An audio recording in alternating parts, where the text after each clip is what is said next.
Good morning बच्चों। Last video में हम बैंक के फीचर्स को देख रहे थे, यानी बैंक के जो कार्य थे वो क्या थे। सबसे पहले हम सर्विसेज के बारे में तो देख रहे थे कि बैंकिंग सर्विसेज थी।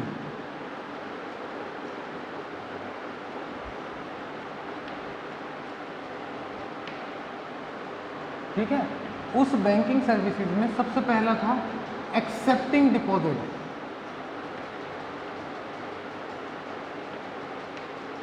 बैंक क्या करता है, लोगों के पैसे जमा करता है। This is mean accepting deposit. और उन डिपॉजिट को कहाँ कहाँ रखता है, बैंक अकाउंट में रखता है ना। और बैंक अकाउंट कितने तरह के थे बच्चों, एक तो सेविंग अकाउंट था, है ना, एक करंट अकाउंट था और एक एफडी भी थी, है ना, एक रेकरिंग आरडी भी थी, है ना, एक एमडी थी, मल्टीपल डिपॉजिट। तो ये सब हम बैंक के फीचर थे, पढ़ रहे थे। और इन अकाउंटों में जो फैसिलिटी होती है वो चेक की फैसिलिटीज़ होती हैं, है ना। अब चेक भी दो तरह के बताए थे, एक तो अकाउंट पे ही चेक बताया था, है ना, और एक बियरर चेक बताया था। हाँ बताए तो थे। और एक और चीज़ बताई थी हमने, ड्राफ्ट, है ना। ड्राफ्ट चेक का मतलब है कस्टमर ने ऑर्डर दिया, ठीक है, कस्टमर ने ऑर्डर दिया किसको, बैंक को, कि इस चेक को देखने के बाद जो चेक होल्डर है उसको पेमेंट दे दे और मेरे अकाउंट से डिडक्ट कर दे, ठीक है।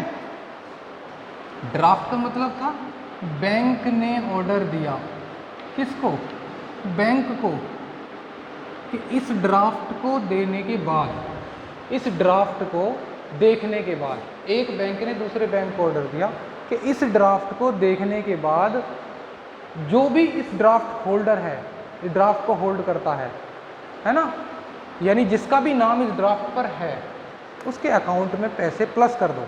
हम ड्राफ्ट देने वाले के अकाउंट से माइनस कर चुके हैं। ये कहता है, एक ब्रांच कहती है कि हम एक के अकाउंट से माइनस कर चुके हैं, तुम दूसरे के में प्लस कर दो। यानी इसने ऑर्डर दिया दूसरी ब्रांच को। समझ में आती है बात? हाँ समझ में आती है। आगे कहते हैं बैंक चेक तो हो गया, है ना। ओवरड्राफ्ट पर आते हैं। ओवरड्राफ्ट फैसिलिटीज क्या होती हैं, है ना। ये तो हमने कल की बातें थी जब हम लास्ट वीडियो में पढ़ रहे थे। एक होता है ओवरड्राफ्ट, ये बैंक है ना, हमारा इस बैंक में अकाउंट है, यानी मिस्टर ए का अकाउंट है। This is the businessman.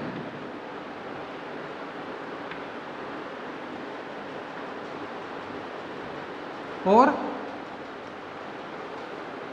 या एम्प्लॉई है, भाई सैलरी मिलती होगी इसको,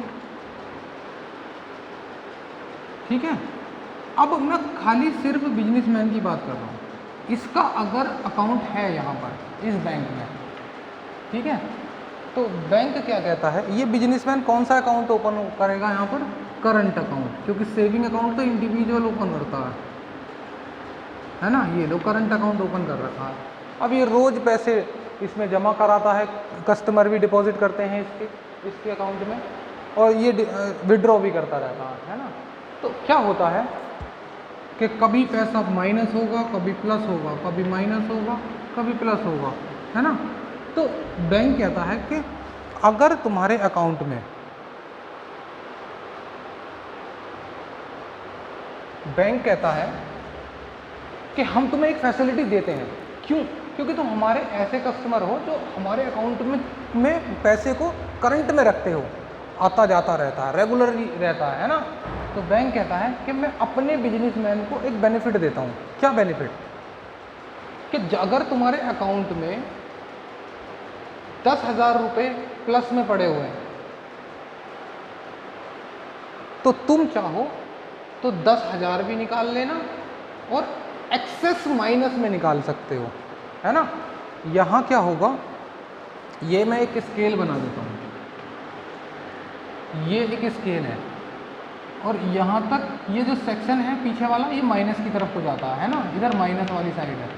अगर जैसे ही हम प्लस करते रहेंगे, 10 हमारा पैसा हम जमा करते रहेंगे ना बैंक अकाउंट में, तो प्लस होता रहेगा, प्लस होता रहेगा, प्लस होता रहेगा। कब तक? जब तक जमा करते रहेंगे, इनफाइनाइट तक, कब तक भी जमा करते रहो प्लस होता रहेगा। लेकिन बैंक कहता है जितने प्लस होते रहेंगे तुम्हें निकालने का अधिकार है, तुम्हारा पैसा, ठीक है। इस करंट अकाउंट में ये बिजनेसमैन जितने अपने पैसे प्लस में रखेगा उतने पर तो इसका अधिकार है निकालने का।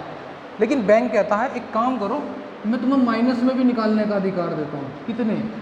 1 लाख रुपए, कि तुम चाहो तो माइनस में 1 लाख निकाल सकते हो। यानी जब हम अपने प्लस वैल्यू को बैंक से निकालते हैं, दिस इज कॉल्ड ड्राफ्ट, है ना। पैसे विड्रॉ करना, है ना, विड्रॉ करना, ये वाला ड्राफ्ट नहीं जो मैंने पीछे बताया था, मैं विड्रॉ कर रहा हूँ। ये लो विड्रॉ, फॉर्म भरते हैं ना बैंक से निकालने के लिए, विड्रॉल फॉर्म, तो वो पैसे निकालने के लिए होता है। लेकिन अगर मैं अपनी वैल्यू से, अगर मेरा पैसा 0 हो जाए, 0 से माइनस में जाना चाहूँ, यानी बैंक अपना पैसा दे रहा है ना, माइनस का मतलब यहाँ तो बिजनेसमैन अपना पैसा निकाल रहा था, लेकिन अगर वो नेगेटिव में जाता है तो बैंक अपना पैसा निकलवा रहा है। माइनस में जाने का मतलब हम बैंक का पैसा यूज़ करेंगे, फिर यहाँ अपना पैसा, ये माइनस में बैंक का, तो ये क्या हो जाता है, इसको हम कहते हैं ओवरड्राफ्ट फैसिलिटी, ठीक है। क्या ये फिक्स होती है 1 लाख? नहीं, ये बैंक इसकी गुडविल देखकर, इसकी वैल्यू देखकर, इसकी औकात कितनी है उसके हिसाब से इसको बेनिफिट देगा। 1 लाख भी दे सकता है, 1 करोड़ भी दे सकता है, ठीक है। यानी कुल मिलाकर ये कहना चाहता है कि अगर तुम्हारे अकाउंट में कोई पैसा नहीं है, 0 है, फिर भी तुम पैसे निकाल सकते हो। इसका मतलब लोन हो गया ना ये तो। अगर हम पर कुछ नहीं है, फिर हम बैंक से पैसा ले रहे हैं जब भी, तो वो लोन ही तो है एक तरह से। हाँ है तो एक तरह से लोन ही, लेकिन लोन के लिए हमें लोन प्रोसीजर फॉलो करना होता है। इसके लिए हम अपने अकाउंट को माइनस में पहुंचा सकते हैं, बैलेंस को, ठीक है। तो इस बैलेंस, इस फैसिलिटी को कहते हैं हम ओवरड्राफ्ट फैसिलिटी, ठीक है बच्चों, पढ़ लेना इसको ओवरड्राफ्ट को। कैश क्रेडिट क्या होते हैं? कैश क्रेडिट तो लोन ही हो गया। अब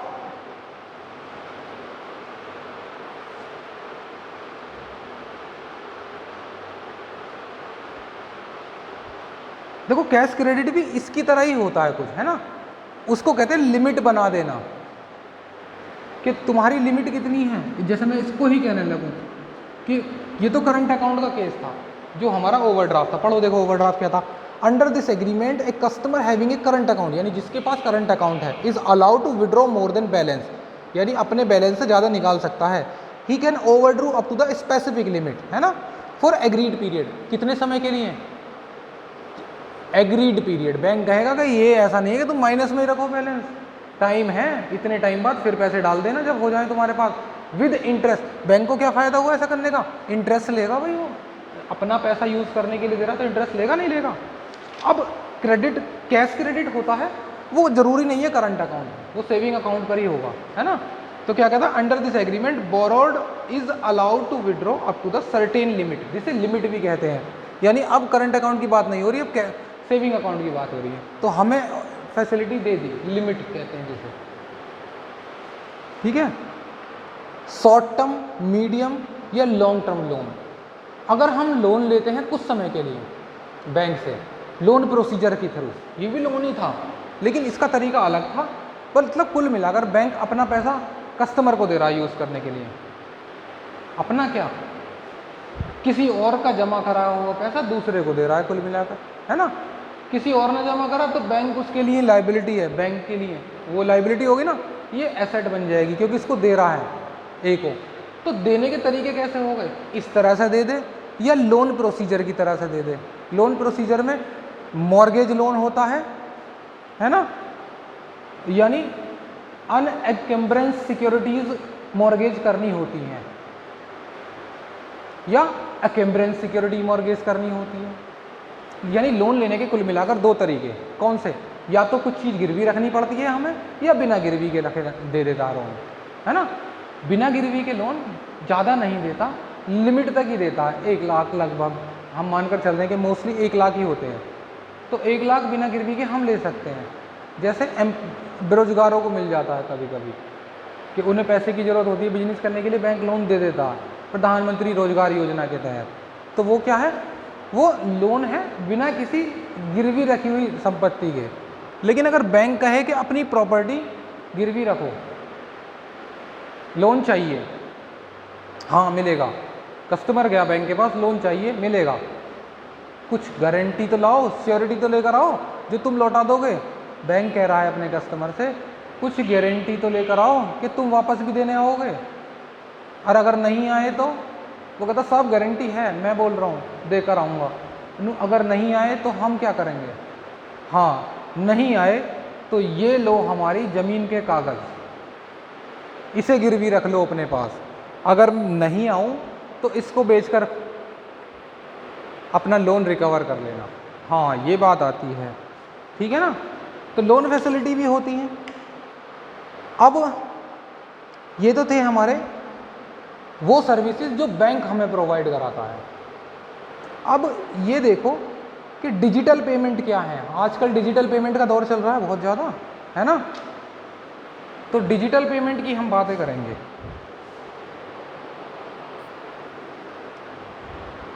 चलो बच्चों, अब हम इसमें ये देखते हैं कि ये डिजिटल पेमेंट क्या होते हैं। यानी जो भी बैंकिंग हम फिजिकली बैंक में जाते हैं उसको करते हैं, यानी बैंक की जो भी फैसिलिटी हमें दी गई हैं वो अगर हम फिजिकली जाएं बैंक में और तब लें तो ये तो अब तक चल रही थी।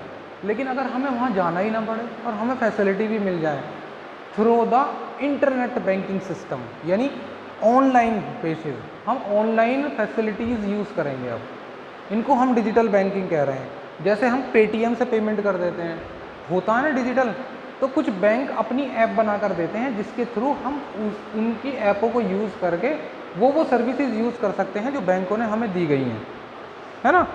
पढ़ते हैं digital payment. Digital payment, payment is the system of making online payment without involving physical exchange of money. Cash हाथ में नहीं देकर आ रहा है ना। किसी को एक्चुअल जो रुपीज़ हैं किसी के हाथ में नोट नहीं दे रहे हैं, बस अकाउंट से अकाउंट में ही ट्रांसफ़र हो रहा है। This is called the digital transformation, है ना। The money is transfer from account of payer to account of receiver. जो देने वाला है उसके अकाउंट से जाएगी और जो लेने वाला है उसके अकाउंट में प्लस हो जाएगा, है ना। अब इससे फ़ायदा क्या है? देखो, बेनिफिट ऑफ ई बैंकिंग यानी इलेक्ट्रॉनिक बैंकिंग जो होती है उसका फ़ायदा कस्टमर का क्या है? कस्टमर को बैंक नहीं जाना पड़ेगा, है ना। और क्या फ़ायदे हो सकते हैं?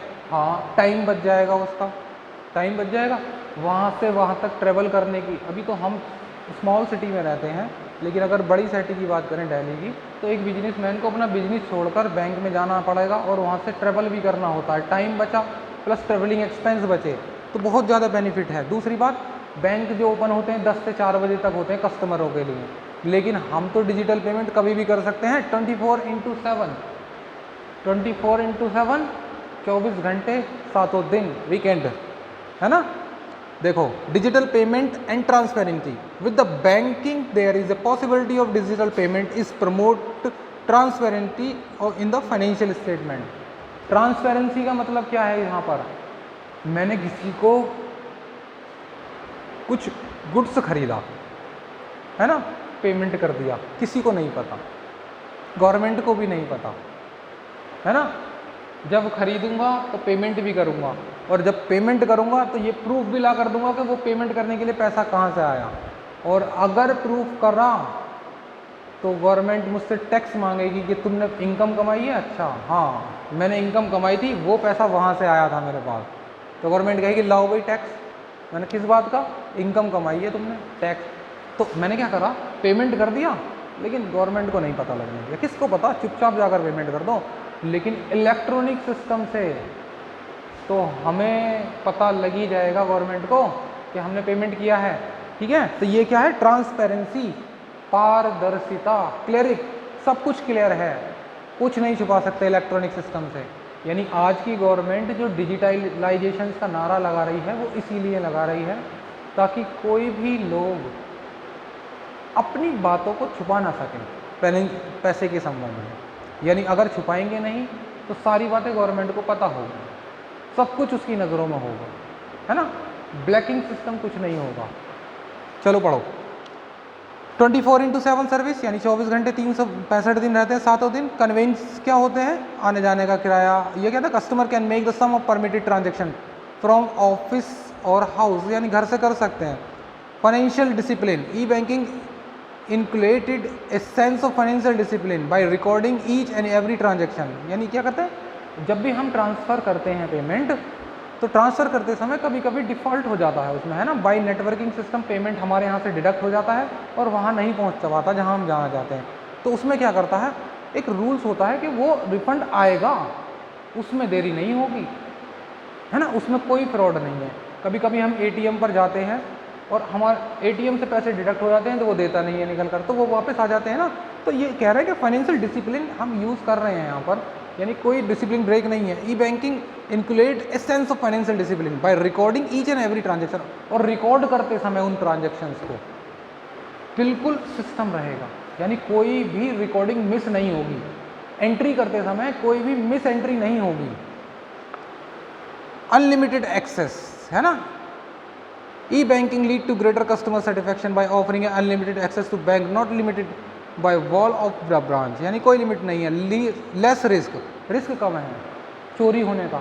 बैंक में पैसे लेकर जा रहे हैं, किसी को पेमेंट लेने जा रहे हैं, 1 लाख रुपए लेने गए थे मेरठ से, है ना, दिल्ली से, वहाँ हमें लूट लिया।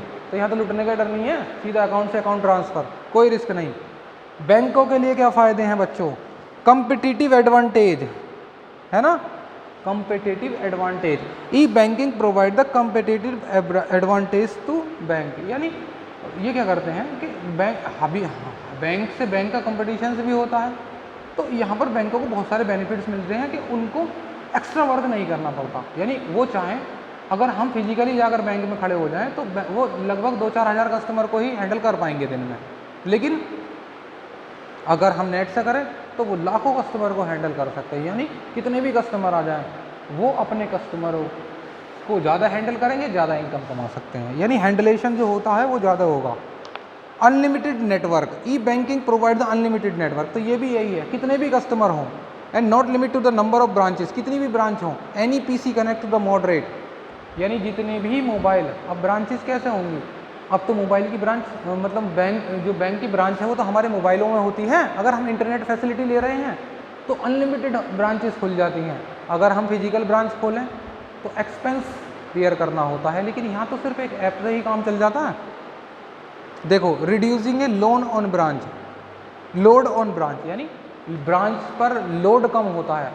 सभी कस्टमर जाकर बैंक में खड़े हो जाओ तो बैंक क्या करेगा? प्रेशर में आ जाएगा। 2-4 व्यक्ति काम कर रहे हैं वहाँ पर, 10 व्यक्ति काम कर रहे हैं, लेकिन इंटरनेट बैंकिंग के थ्रू बिल्कुल कितने भी कस्टमर है सब हैंडल हो जाते हैं, सब कंप्यूटर हैंडलाइजेशन है। ठीक है, देखो कौन कौन से मेथड यूज़ करता है बैंक इलेक्ट्रॉनिक में? डेबिट कार्ड, है ना, credit card, NEFT, RTGS, ATM, ई कैश, डिजिटल कैश। तो अब इनको इस इंडिविजुअल पढ़ते हैं ना। डेबिट कार्ड क्या होते हैं? अकाउंट्स को लेकर आते हैं बीच में अब, है ना, तभी तो डेबिट कार्ड समझ में आएगा कि आज तक हमारे पास जो ATM हुआ करता था वो ATM डेबिट कार्ड है या क्रेडिट कार्ड है? बताओ जरा। लिख रहा है कार्ड पर, देख लो, है ना, देखकर बता देंगे बच्चे, बहुत चालाक हैं। बताओ जरा क्या है वो डेबिट कार्ड? अच्छा, अकाउंट्स में मैंने एक टर्म्स बताई आपको, क्रेडिट सेल कहा था ना। क्रेडिट सेल मतलब क्या था?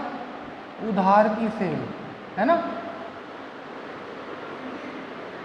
अब नगद की सेल का मतलब ये नहीं हुआ कि डेबिट सेल कह दो नगद को, उसे कहेंगे हम कैश सेल, है ना, इसको नगद सेल कहते हैं। ठीक है, यानी क्रेडिट सेल का मतलब है उधार हमने सेल या परचेज की है, क्रेडिट परचेज, उधार परचेज, और कैश सेल परचेज या उधार मतलब नगद सेल परचेज होती है। लेकिन अब बात आती है, मैं इसको लिंक करता हूँ उसके साथ में, डेबिट कार्ड के साथ में। ये लो बैंक, ये बैंक है। इस बैंक के अंदर मिस्टर ए का अकाउंट है। ए ने अकाउंट ओपन किया और उसके पैसे थे 1 लाख रुपए अकाउंट में। मिस्टर ए क्या करेगा, जाकर बैंक में, कौन सा अकाउंट, मान लेते हैं सेविंग अकाउंट है ना, हाँ, मिस्टर ए बैंक में जाएगा और जब जरूरत पड़ेगी पैसे निकाल लेगा। लेकिन मिस्टर ए कहता है कि बार बार मैं बैंक में क्यों आऊँ, मुझे कुछ ऐसी चीज़ दो तो मुझे बैंक में ना जाना पड़े। तो बैंक कहता है ये लो एक कार्ड लो, इस कार्ड को जब भी तुम जाओगे, एटीएम कार्ड है ना, इस कार्ड को जब भी तुम जाओगे बैंक में लेकर जाना और पैसे निकाल लेना। लेकिन एक्चुअल में मुझे बताओ, जब ए का पैसा बैंक में था तो ए कौन था, बैंक ए के लिए क्या था, ए ने बैंक में 1 लाख रुपए जमा करे तो बैंक कौन था, मैं ए हूं, बैंक कौन था मेरे लिए, देने वाला था ना, मीन्स कौन था, डेटर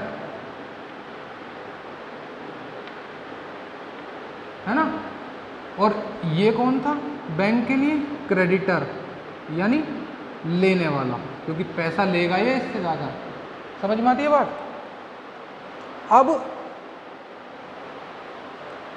जब बैंक में हमने एंट्री करी, बैंक में पैसे जमा करने की क्या एंट्री बताई थी बच्चों, वैसे तो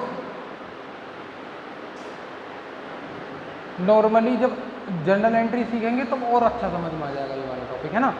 कुल मिलाकर ये जो प्लस वाला बैलेंस होता है, अब ये प्लस का ही तो बैलेंस है, ये होता है भाई जब डेटर है तो डेबिट बैलेंस ही तो होगा, इसे कहते हैं प्लस के बैलेंस को डेबिट बैलेंस बच्चों, ठीक है। ये है डेबिट बैलेंस मिस्टर ए के लिए, क्योंकि बैंक डेटर है।